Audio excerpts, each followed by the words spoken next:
All right, Shalom. First and foremost, I want to start off by giving all praises unto Yahweh Bashem Shai for the wisdom and understanding of the gospel of this truth. I just wanted to do a video real quick. Um, I'll probably entitle this, What to Expect When, SHTF. Um, so what can we expect to happen when, let's just say for an example, um, when the stores finally are unable to restock their shelves. I suppose that's a good place to start this discussion. Um, what we can expect to happen once that happens is if we take a look right now at what's going on. Recently, just last month, you had what was it, those George Floyd riots, and I always bring these up because I reference them as peaceful protests, and somebody's gonna say, "Oh, how is that a peaceful protest if they're breaking in people's stores and stealing their stuff, and somebody even got killed? How is that a peaceful protest?" It's very simple, because those rioters, even though they're out there and putting up a rage, um, you got to also remember that all those people out there, they have a full stomach, so they're not going hungry like what's happening over in Venezuela and was it Lebanon, with the whole situation that happened. What was it, like 2 months ago or something?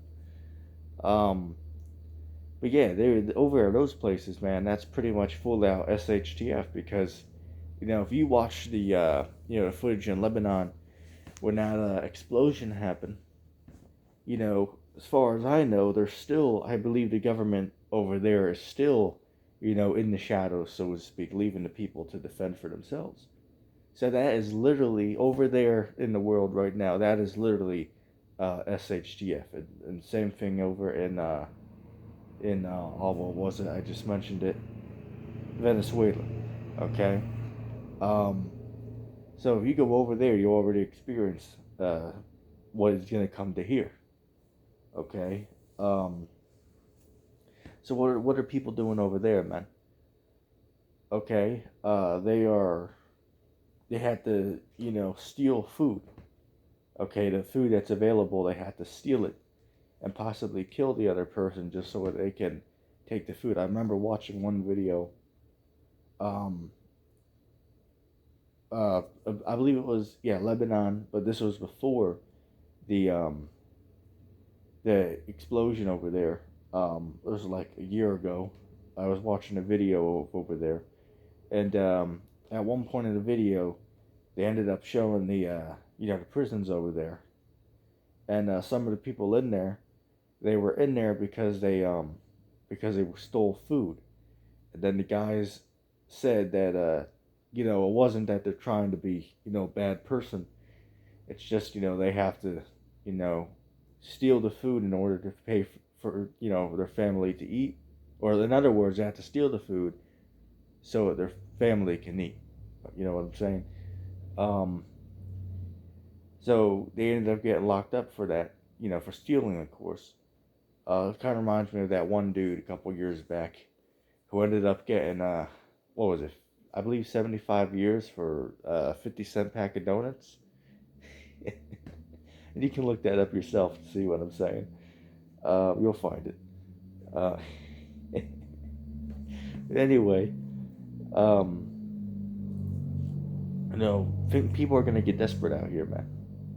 Okay, and people can go, say, without power for maybe 5 days a week.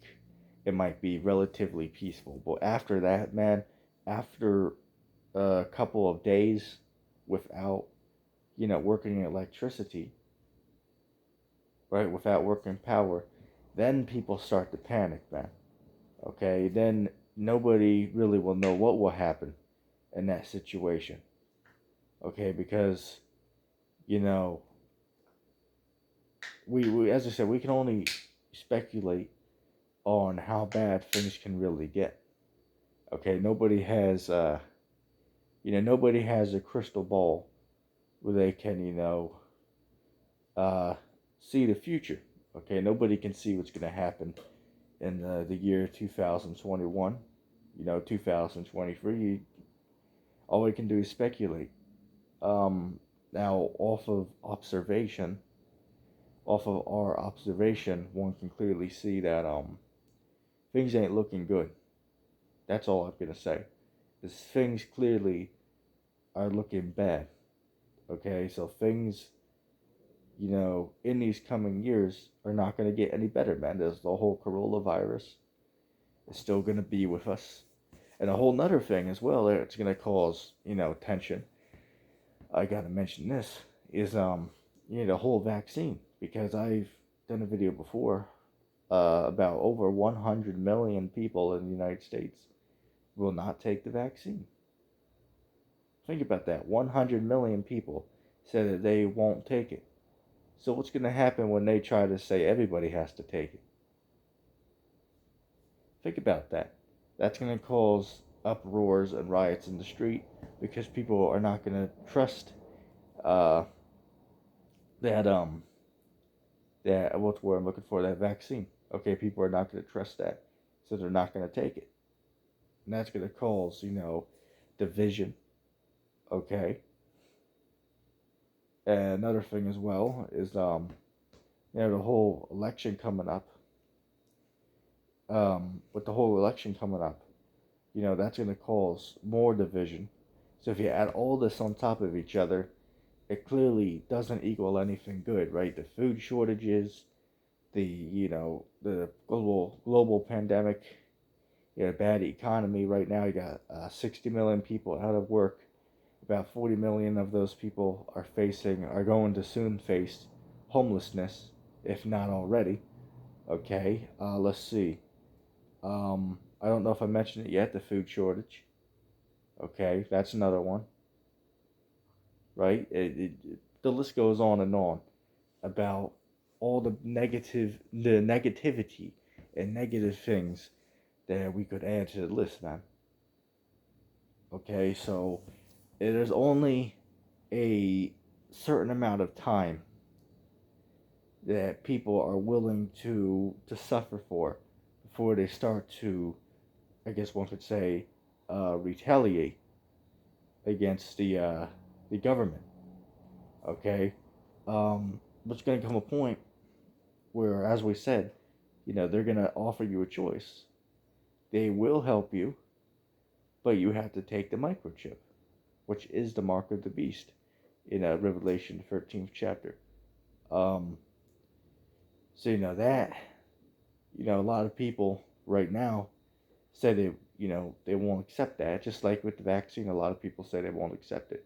But if times become desperate, say for example, where you have to have the vaccine to go into any business, any store, anything, and without it, you're going to be denied entry. Well, a lot of people are going to fold under that, man. Okay, they're going to say, well, you know what, I got to get it, because if I don't, I can't function in society. So you know, with all this taken into consideration, clearly when SHTF happens, things are gonna be bad, man. Okay, I mean bad. We'll just say that. Okay, just to say bad on its own is a understatement. Okay. Um, let's say this for example though. There is good news though, because some people out there actually are taking advantage of the extra food on the shelves. Say for example, I just went to Walmart yesterday. I picked up some canned goods and I noticed that uh, they had a shelf that was halfway full that previously was not full. Now keep in mind, um, the four other shelves above it and below it were completely empty, right? But the middle shelf had half full. So I picked up a couple of racks of those there. Had to leave some for other people. So as I was going in the store, I ended up looping back around just to see did anybody take those or it's still on the shelves. And I was looking around at the empty shelves. There was quite a lot of them. Um, Walmart don't allow you to record, so I didn't record that. But anyway, um, I went back around, and when I came back around, they were all gone. So shows you, man, that people are taking advantage of the stuff on the shelves when it comes in. Say for an example, when I went to Dollar Tree a couple days ago, they just got a delivery hand sanitizer. I went in the store, the box was completely full because the guy just opened it as I was walking in, so I grabbed 4 out of it, which is the limit that you're allowed to take. So I grabbed 4 of them. The guy behind me grabbed 4 of them. So I go throughout the store and do whatever I gotta do, right? Get whatever I need. So I go up to the counter, same checkout that I, grabbed the hand sanitizer from, and the boxes are completely empty. Now keep in mind, this is like a big box that got like 60 bottles in it. Maybe 40, but at most 60. Okay? So somebody wiped that out, man. Well, multiple people did because the limit he could take is 4. So, this shows you, man, all right, that some people are starting to see, well, yeah, things ain't getting good, man, so I gotta, get some stuff, which is a good attitude to have, okay? But yeah, I just wanted to give my thoughts on that real quick. You can feel free to comment down below and share your thoughts. Anyway, I want to give all praise to Yahweh, Shem Yoshai, and I'm going to say shalom.